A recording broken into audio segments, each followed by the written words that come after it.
Business Takeout presents... This is Ched Talks with Chedwick Crieghtney.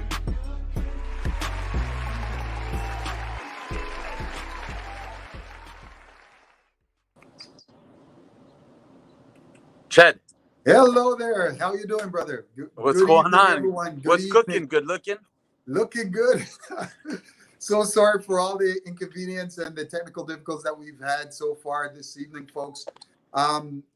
Today is my first day at Business Takeout. So this is Ched Talks, brought to you by Business Takeout. Thank you, everyone, for joining me.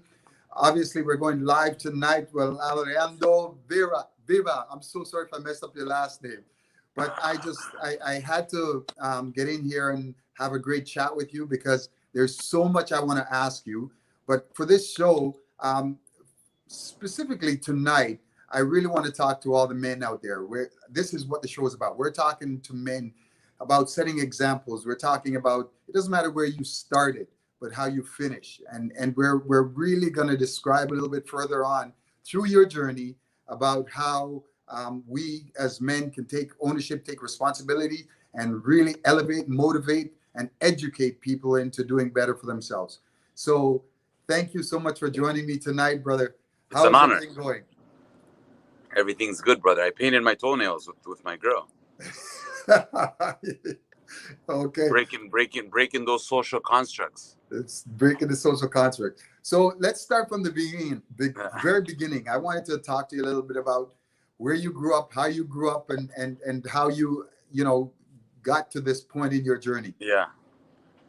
Where do we start? Grew up Christie and Bloor, just right up the street. I'm in the same area where I would play baseball, where I would play basketball, where I went to school, where I would pick up chicks, where I got shot, and where I would do my dirt. And I walk these streets every single day as a new man, right? And through a new perspective. So it's crazy, right?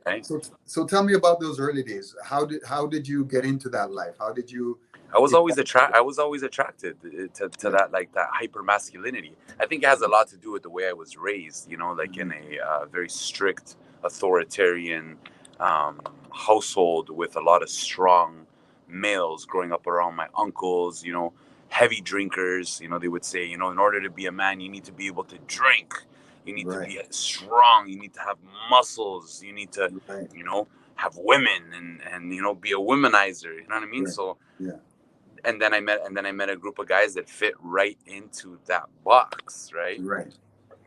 So and then from there it was just the early years was just about like same thing, like picking up chicks, fighting, right?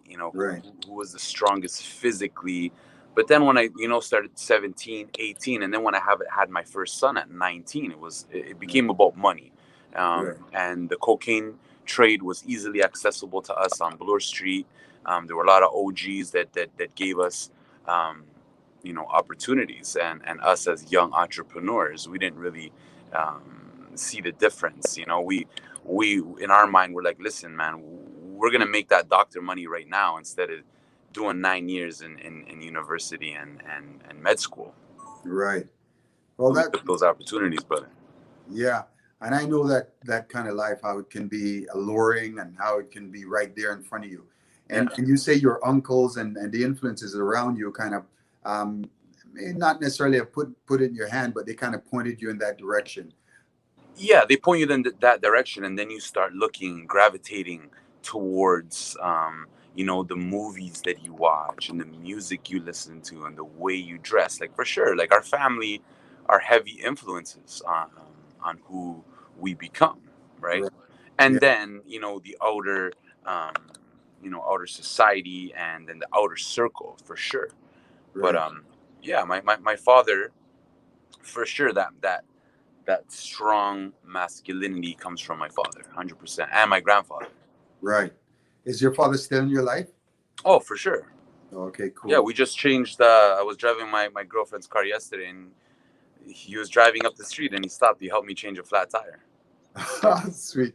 That's awesome, man. Yeah. So you said, so when you were 18, 19, you're getting to that life, you had your first son, and and then it all changed, or at that time now you have to push more to Yeah, I kind had of to bread push on the forward. table. 100%. I had to push forward. And the same, like a lot of my other friends were, drug dealers, and they had kids too. So I didn't really have, anyone to put me on to like real estate or show me any other way, right? In my mind, like that was the way you made it.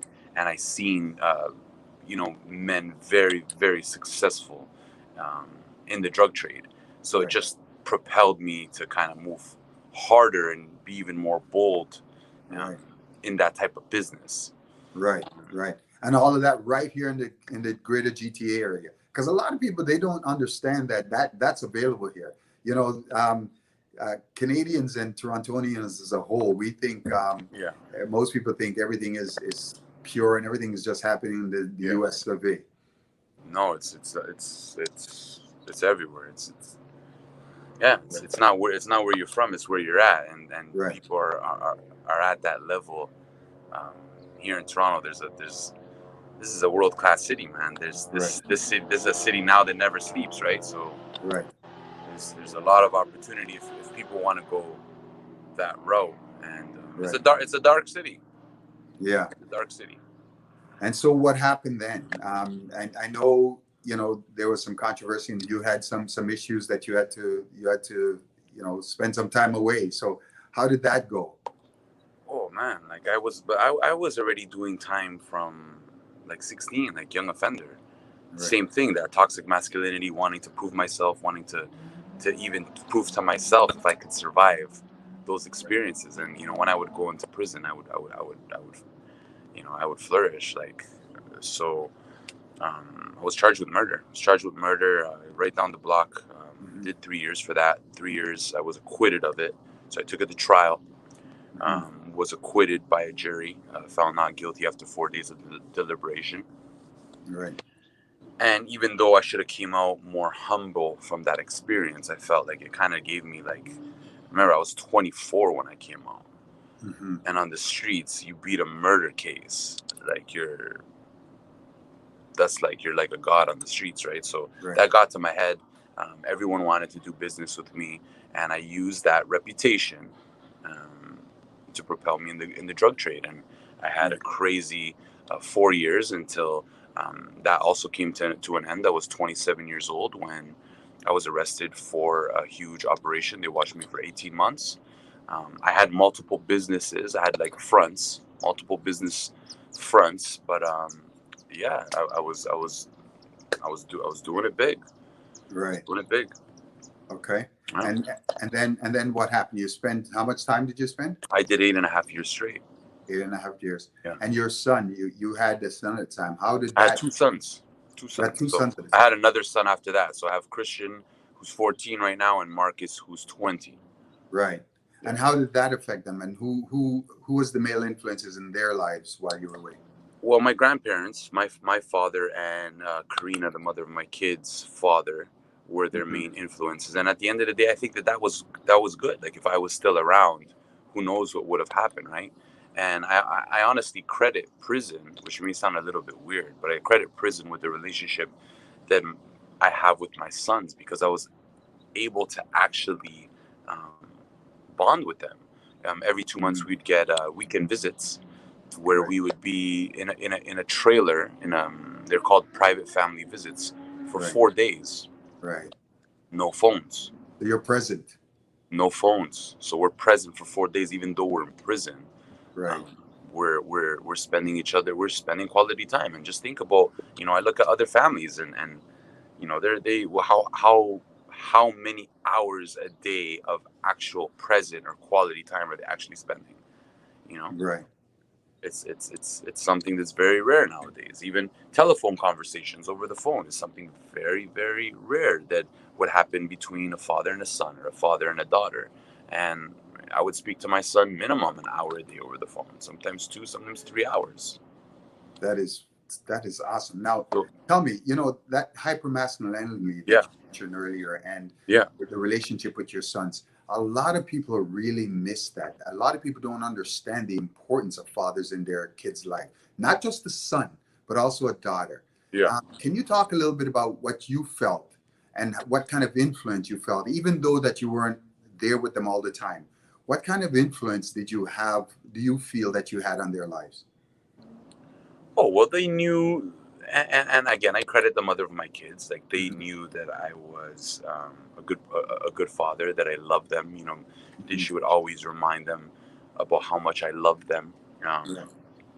And just them knowing me, like the silly, goofy dad that would, do crazy things and was Right. always down for jokes and scary Right. stories and stuff like that. So, my kids are someone who I could reveal my soft side to, and I could be myself with.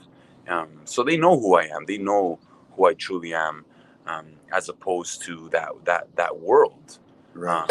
And a lot of men can relate to this. Like, you're a completely different person with your kids than you are in the boardroom, Right. or that you are with your kids to your employees. Right. So it kind of it changes us. It changes us. It all depends on which persona, or actually not even persona. If you're feeding the persona, you become that persona, Right. and you start to lose the bits and pieces that are actually you. You come home with aggression. You come home angry, or you know what I mean? Like, you come home from, so you bring your work home, and I feel like it's very hard for people to compartmentalize what happens at work and what happens at home. I feel like that's a skill that you can only learn through experience. We all make mistakes. I'm pretty sure, Cheddy, you probably go through you have a bad day and we bring it home to the family, right?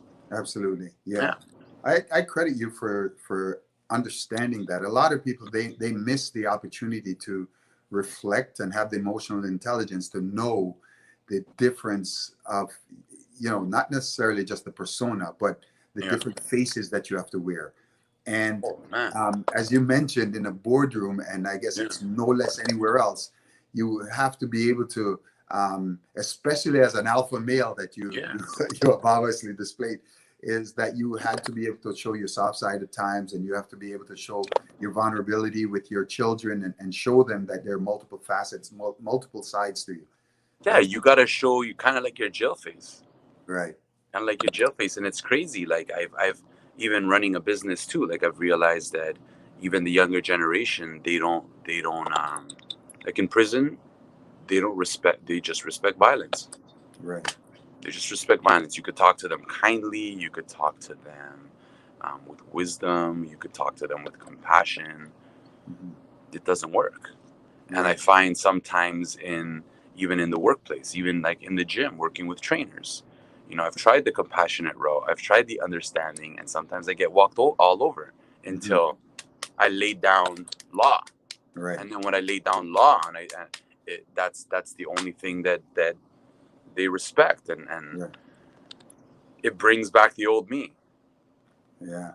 Right. So how do I, and I've learned to just accept that part. Like, sometimes, my partners or my business partners or employees have told me, like, like, take it easy a little bit. Right. But I have to do what I find is effective. Right. And I'm running a team, and I'm trying to be a leader. I'm not trying to be a boss. I'm trying to be a good leader.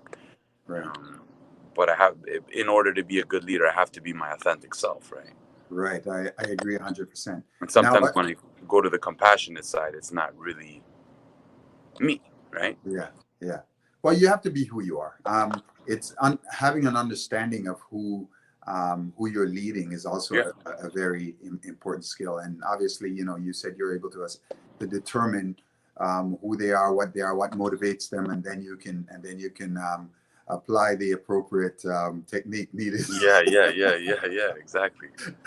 Yeah. So that the early part, we discussed the early part of your life, how it started and how you evolved into that part of the world.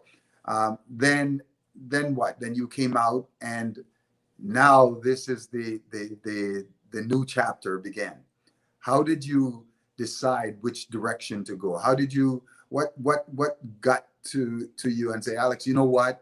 Let's forget about the old life. Let's try a new path. What brought you to that epiphany? You just get tired, Ched. You just get tired, and just like I've spoken to friends that are real estate agents, and they're on the grind, like 14, 16-hour days, and they do it for 10 years, and it just comes to a point where they're like, you know what, this is not me. This is not what I want for my life. So it's not even about it being um, that it was the drug game, or I was just tired. I just needed change. I was just like, but this is not working. Right. It's not good for my mental health. It's not good for my physical health. It's toxic. Mm-hmm. So I just felt like, what better than fitness? What better something to change? And I only got into fitness maybe the last 2 years of my penitentiary sentence. Mm-hmm. What better thing than to? And I can't remember who I heard. I think it was Floyd Mayweather. He said that you need to do 80% of what you love, and if you're doing 80% a day of what you love, it's not even a job. So he loves boxing. He eats, breathes, and sleeps boxing. He loves it. That's his life. And I thought, you know what? Fitness, running, biking, boxing. I love that. So I need to figure out a way to turn that into my job and monetize that, right? Right. Yeah. Okay, so that's how you just kind of decide, okay, you know what? I'm going to do what I love. I'm going to stay authentic to be me, and then I'm going to just follow this path. Yeah, and of course, and it came down to making money too. I wanted to be able to come out and provide for my family, right? Provide for myself and set myself up for financial freedom. Right. So that brought you to that brought me to fitness journey. And I see some of your workouts, and I see some of the things you're doing. Crazy.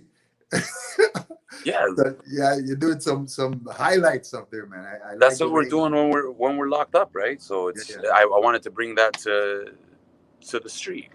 Right. I love the energy, though. I Thank you. Yeah, I see I see how people are reacting, and I see how you're motivating them, and you just kind of keep them going, man. Thank you. I appreciate that.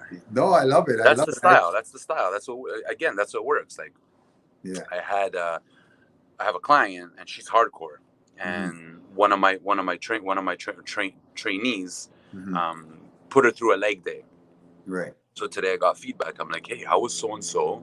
How was the workout? And she's like, honestly, like she was good, but she lacked that like push. Right. You know, she's not speaking with authority, and she's like, that's why I come to train with you, is because you snap me out of it, right? Right. Yeah. Yeah, I know a lot of people. When you train them, they need that. They need that boot camp style. They need that. They need a little bit of the boot camp style, right? Right. So, right. I hear you. For sure. Yeah, I was training some women last year, and one of them copped out. She says, "Nah, man, you're not tough enough on me." So yeah, for sure. I should have called you in and said, "Yo, come deal with it." Yeah, send her to me. Yeah. That's awesome, man. So you started this. Tell me a little bit about your fitness program. Then tell me about how. So it all started with Prison Pump. Prison Pump was the signature boot camp. Still is the signature boot camp. Okay. Penitentiary inspired workout. You could do anywhere you want in the world. You don't need equipment. It's mostly body weight. A lot of circuit training. Started at Accuracy Park. Ran, successful sessions Saturday after Saturday after Saturday, and then that's when the incident happened with me. I didn't let it stop me.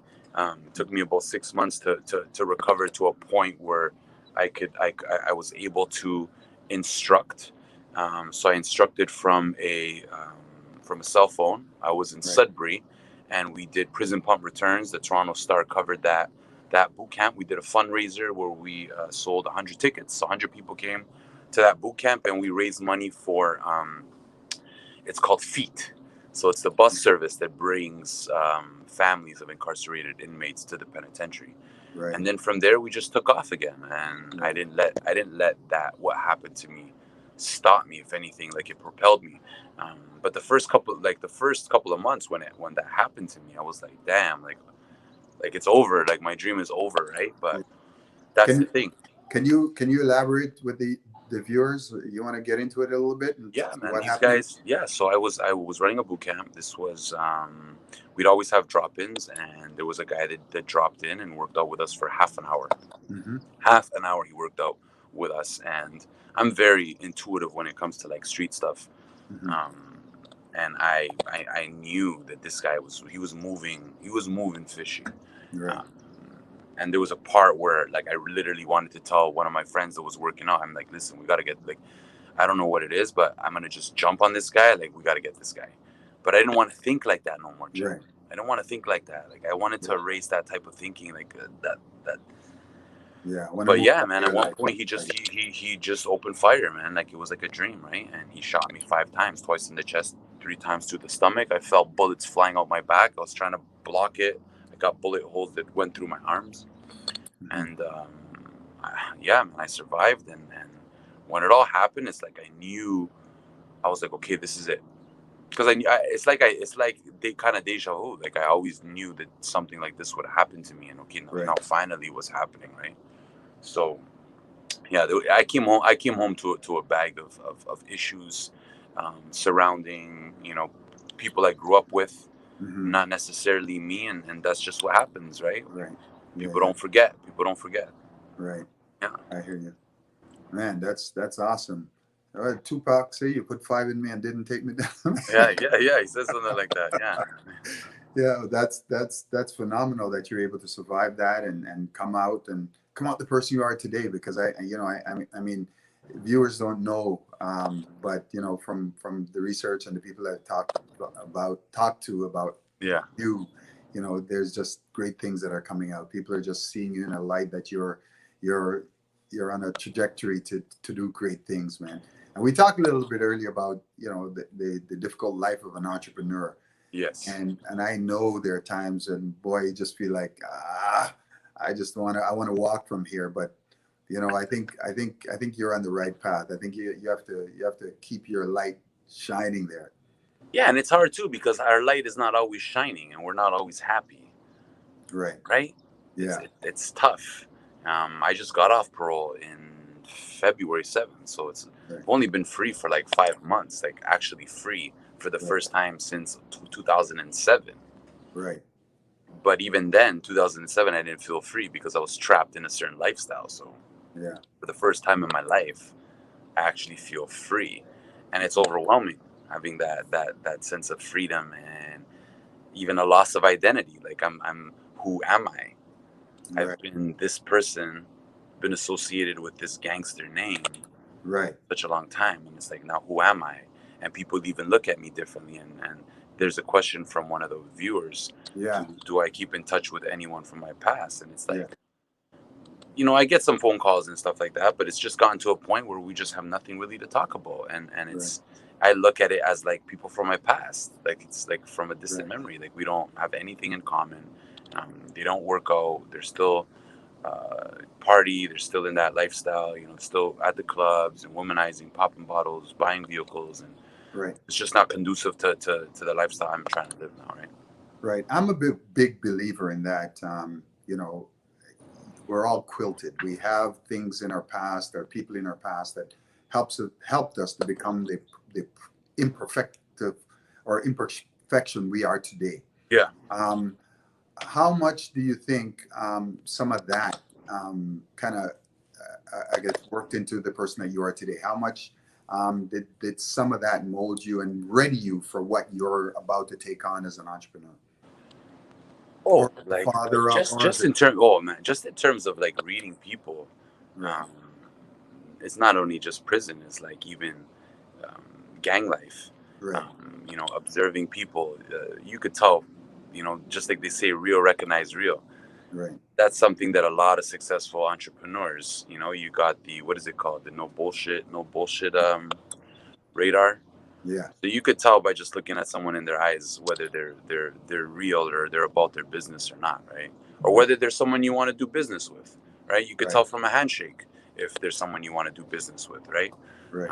Or at what level in the business you want to have them at, right? So I feel like the street life in prison has prepared me more so than a lot of people for the fitness industry, more so than someone coming out of college with a fitness and sports and fitness diploma, right?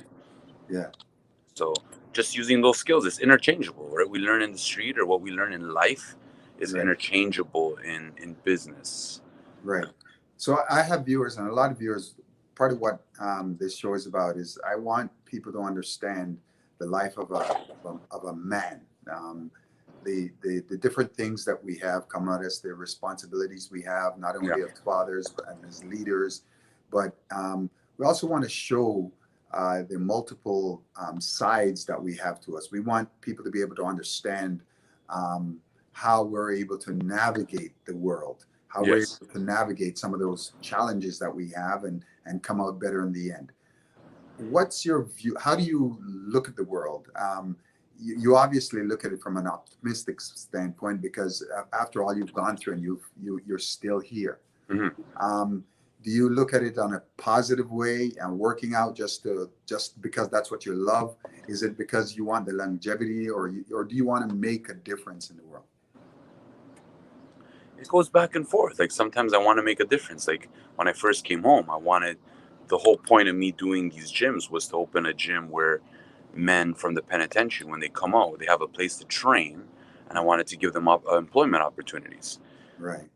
But then when I was actually doing that, the guys that I was hiring, these guys were making drug deals around the corner.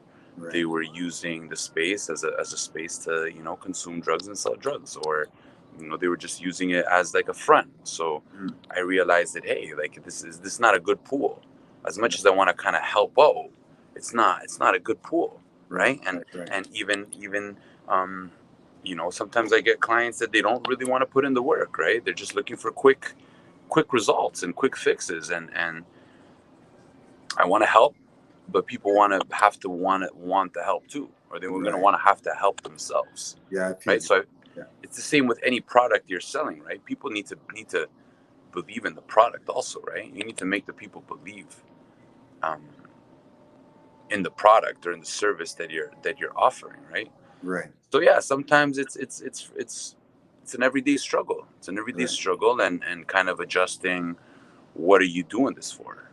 Right? Are you doing it to help? Are you doing it to secure financial freedom? Are you doing it because you don't want to work a 9 to 5 and you don't want to hear anybody? So it changes every day. Right. You want to wake up when you want to wake up, or you want to stop. So how do you battle through? How would you tell a young person today, look, because a lot of people they're in that position and they just want to, man, I don't want to try this. I don't want to give a damn. I just want to be able to get up when I get up, and I don't want to go out and work, and I don't want to put it in. So how do you motivate yourself? What do you do in those days where, like for example, COVID and the lockdown and all this crap that's going on? How do you find the motivation and the inspiration to kind of keep going? Yeah. I just like having control. I don't want people to have control over me. I'm very confident in that I can make things happen for myself. So I think people need to ask themselves that question first: is how comfortable are they having control? Because there's a lot of people, they like the stability, they like the 9 to 5, which there's nothing wrong with that, but they don't like having that control. They love giving control to others. So I think that's the number one thing you need to ask yourself as an entrepreneur. How comfortable are you having control and taking control of situations? And how do you handle taking control? Like, does it make you, does it give you anxiety? Does it make you want to even go harder? Does it empower you? So you need to ask yourself, those are the raw questions, because some people, when they're given so much control, they panic, they break. Right. Or if they're in a situation where they need to call shots and they need to make decisions, they don't want to make the decisions, right? Like I have, friends that, when it's time to make a decision, I ask them a question and they send it right back to me. Well, what do you think? I'm like, what do you mean, what do I think? I just asked you, what do you want to do? Which road should we take?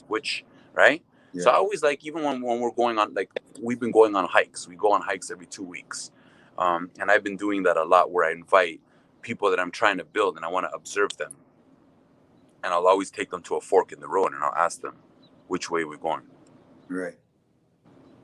And then I'll see who's the leader, who will look, okay, well, there's the blue marker, let's go this way. There's the blue marker on the tree, let's go this way. But you know what? 7 out of 10 people will say, I don't know, what do you think? Right. So, and then that's when I can open up the conversation with them and say, listen, man, how come you don't believe in your decision? So why are you asking me if I just asked you? Why are you reverting the question back to me? Why don't you just take a second, ask yourself if you can make this decision before just saying, hey, right away, what do you think? Think about it for a minute or so, right? Yeah. So a lot of people, I think, have issues and problems with that. Yeah, that's great. But that is in fact, I think you clearly pointed out that I'd say 85% of the people they can't. They're just not made up like that. They're not made with that leadership quality. Do Yeah. you think leadership can be taught, or do you think it's a skill that you're born with?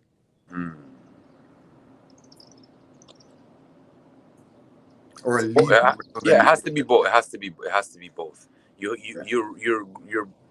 like, I used to, like, even criminality. I feel it's both. I feel that you're born with some criminal. Like, I feel like when it comes to criminal, it's a tough question. Yeah, because I think it's more what you learn, but you have the innate qualities. You're born with a specific set of qualities and traits, and then those are expanded with your surroundings and your experiences and stuff like that. But you have to have those traits. You have to be born with those traits, or you're not going to be an entrepreneur.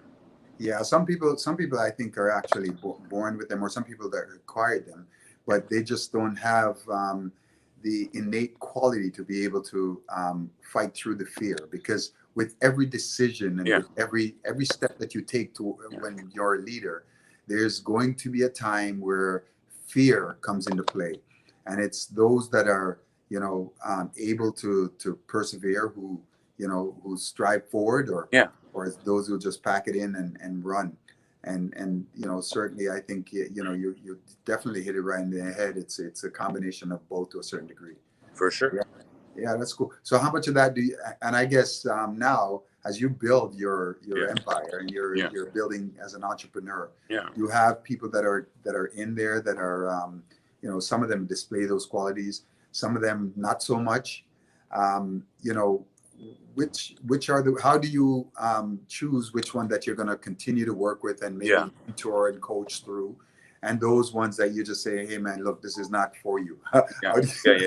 So again, it comes down to them compartmentalizing private life with business. Whatever happens at home, and that's the thing, a lot of people bring their emotions from home into the business, and that doesn't fly. That's just like a doctor, man. That's like a surgeon, right? Surgeon needs to be able to process whatever happens at home. He could get into a big fight with his wife and still come in and work a miracle in brain surgery.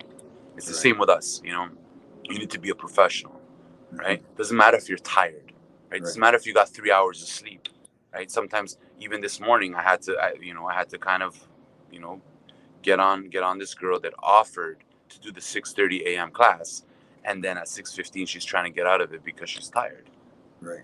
So I'm like, well, that doesn't mean anything to me. You see, you do what you got to do. Doesn't matter how you're tired. You're a professional. Do you want to be a professional or not? Right. You make a commitment, and you make a commitment, but even in terms of being a professional, like when it's time, when the show is on, you become that person. It doesn't matter what I go through. When I'm in front of a client, I'm giving them my best energy. I'm giving them that strong, positive energy. I could have just gotten into, a road rage incident, or who knows, whatever. You need to be able to process emotion and block it out, like ASAP, when it's time to get it done. Time to get it, man. Yeah.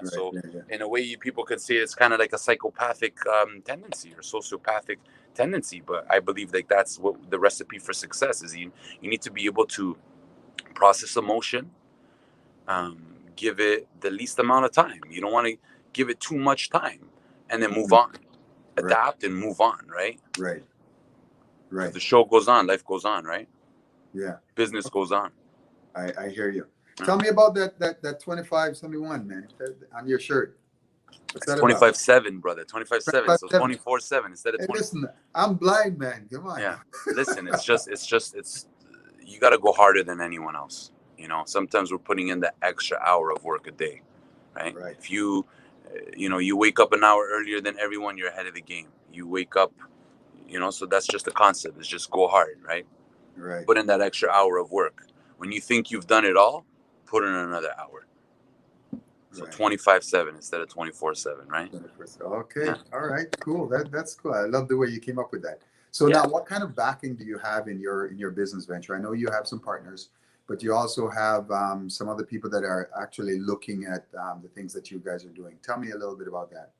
Yeah, so we're backed up by Herbalife. We have a big contract with Herbalife now, who's Herbalife 24, which is specifically they're going into like the whole athletic nutrition side. Because before it was just about weight loss, but now they're focusing on athletes. So they've been a big part of our success working with Herbalife. We have and just local entrepreneurs in the area. We have apparel, we have supplement companies that have been kind of propelling us and offering us sponsorship. So that's what we're relying on. And now that we're on Young and Bloor, prime Yeah. time, like that's our goal, is to create as many partnerships in that area as possible. Right. So you're just going to be taking over the T dot, man. 100%, man. We're gonna introduce ourselves like I you know what, Trump. I have some differences with Trump. Yeah. But I read his book, The Art of the Deal. All right. And there's a part in that book that he says that he would speak 200 people minimum a day. Mm-hmm. 200, and he would just, even if it's a 5-minute phone call, to introduce himself and to let them know who he is. Right. And that's what I told my staff. And I said, listen, Tuesday, Wednesday, Thursday are canvassing days. As soon as the business opens, we're going to be walking up and down Yonge Street, Church, Bloor. We're going to be walking into businesses and we're going to introduce ourselves. They need to know who we are. Right. And the more people we do that, and that's the number. I said 200 people a day. 200 new people are going to know about us a day. And then you guys are each going to have your individual quotas when you go home. Mm-hmm. 10 people a day need to know, you need to get their contact information. Right. Yeah, that's that's old school sales. Yeah. And especially you're a community-based program, so people are going to. It's not like it's with the pandemic, everybody went online, but people are dying to get back out there, and I think it's a great model that you're starting there. Yeah, for sure. It's community based, and we do want to give back to the community. We have there's like a shelter down the street. We did a little exercise yesterday with them. With about 10 of the guys from the shelter, and that's how we actually started. We started doing it at the Christie Ossington Neighborhood Center.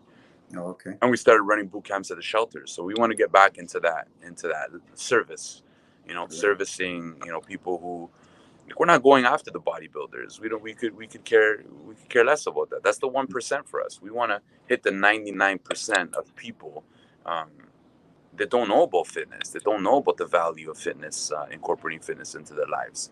Right. And that's where the money's at, right? That's the untapped market for us, right? We care less about the bodybuilders. The bodybuilders, they know what they're doing. Right. Okay. All right, man. So now you have this beautiful retreat coming up. I want you to tell people a little bit about that, and then we can so it's tell the them same. what to expect when they get in there. Who are you gonna knock them off, man? Brother, this is the thing. Like this, we're all at a level playing field now. It doesn't matter if you're in the restaurant business, in fitness. We're all at a level playing field, and it's the first out of the gate. It's the first to come out of the gate with something creative, something innovative, and something fun.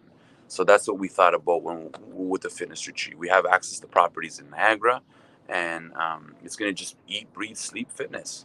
I'm gonna be waking you guys up with a horn. 6 a.m. We're going for morning jogs. No, just kidding. Not with a horn, but 6 a.m. jogs. We're gonna be jogging through wine country, cycling. We have a whole bunch of trainers coming from Toronto that we're gonna run boot camps, mobility workshops, yoga, meditation. We have two hikes scheduled with the group. So yeah, it's for me, this is the first of its kind. I've never heard of any of these things going on in the GTA. Right. Fitness retreats where we all sleep together and we're all together in that positive, working environment. Sweet. Yeah. So there, you have a schedule for people. So we're working on the itinerary this week. So the itinerary will be out. Yeah, we have just a rough itinerary for now, but we still have a couple of trainers that have offered to come in. So we want to give everyone a shot, right? Right. So I know I saw a little bit of teasers that you had on your Instagram. So tell me a little bit about what that property looks dope, man. Oh, it's beautiful, brother. It's 30 acres, 6,000 square feet. beautiful, brother. Like I've slept there twice. I slept right by the fire. Mm-hmm. It's majestic. I don't even know how to explain it. Like the energy is unmatched, and you know what? Sometimes you have to go a little bit out of the city to feel that Yeah. serenity, brother. You know, Okay. to be able to look at the stars. Connect with It's a nature. different air. It's a completely Yeah. different air. It's not city air. Right. You know, and the fact that you're driving, you know, a good hour out of the city, that's just the level of commitment right there, right? Right. So Right. if you're willing to do that, then you're committed.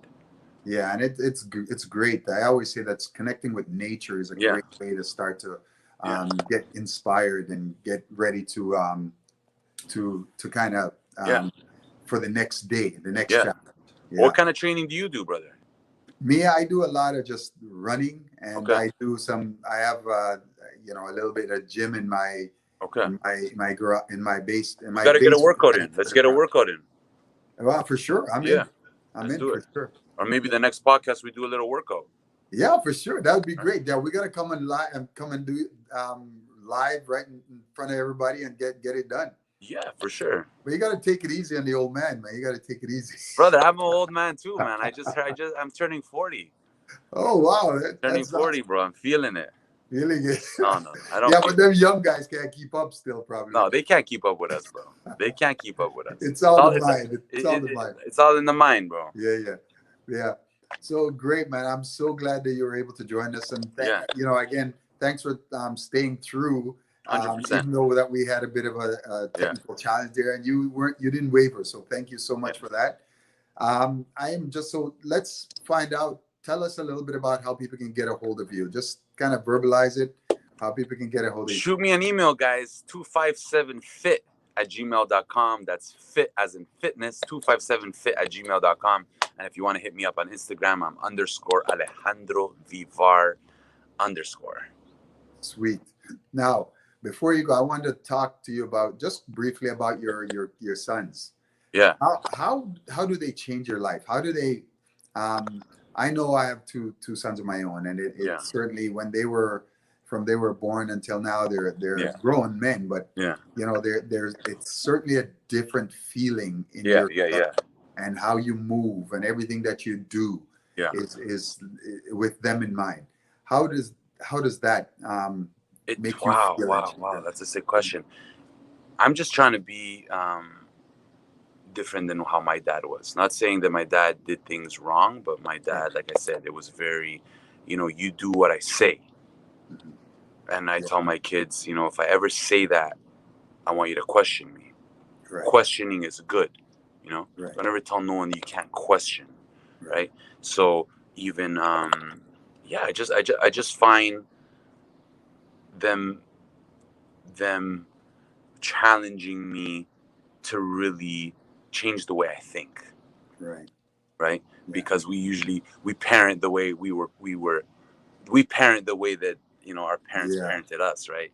So I'm really trying to do things a little differently, like even my dad pushed my face away when it was like 6 months ago from when I went to kiss him. Pushed my face away and said, men don't shake my hand. He was in a bad mood too, right? But it's like, I cuddle and I kiss with my kids and like I'm all over them sometimes. And it's and it's okay to be like that, It's okay to show love like that, you know what I mean? Like we need to be like that. So and then they're gonna be like that with their kids. They're gonna be like that with their daughters. So they just challenge me to and just like I say, like the social constructs and the masculinity and femininity and stuff like that, right? I'm the most masculine dude to them, but you know what, man? I painted my toenails. They're like aqua green right now, right?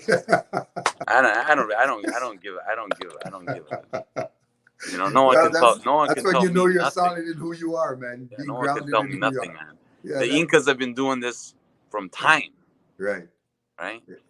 So I appreciate you, man. Thank you so much for coming. Brother, thank you for having me, man. Oh, man, it was my pleasure. Thank you for bringing that energy. Thank you. I hope that people look at me, people. If you're watching the show right now, I want you to hit him up. I want you to go on his handle, like, share. I want you to go out and check out his boot camp. Do you have space left? Tell him if you have any space left on your boot camp. Oh yeah, I have some space, guys. We have some So the accommodations for the whole entire weekend, $200, guys. Right. It's $50 a day the whole weekend. Right. And we're doing day passes, so day passes are $100. Does that include the wine? Well, the wine is the only the wine retreat is something that we're gonna freestyle. So if people want to go, we have a couple providers that we're gonna, depending on how many people we have, and we'll reach out and we'll do a wine tour. But there's one that's called Cellar Door Retreats, and they do biking. Oh, nice. Yeah, so we'll bike. It's four wineries and then a restaurant. So by the time we get to the restaurant, you already know we're gonna be you're in the bag. We'll be a little tipsy. But yeah, guys, great fun, great people, wide range, from 20s to their 60s. Okay. So big group, generational, so we can all. That's perfect. Yeah, I'm trying to get my dad to come. Again, thank you so much for joining me here tonight, brother. I just wanted to make sure that you get your burn, make sure that we show the appreciation for you to come on my first show at Business Takeout, and I want to say a good night to you, and then I'm going to say good night to our studio audience. Thank you so much for joining me. Even though I stumbled over my tongue a few times tonight, it was a great show, great energy, beautiful information. I want to talk to the men out there and let them know that you're prime example of what we're talking about, how it started and how you evolved. You've been vulnerable. You've shared some of your ups and downs. And that's what we need to do with the younger generation in order for them to understand it's okay to make mistakes, but you're the author of your own story and you can change it anytime. Thank you again.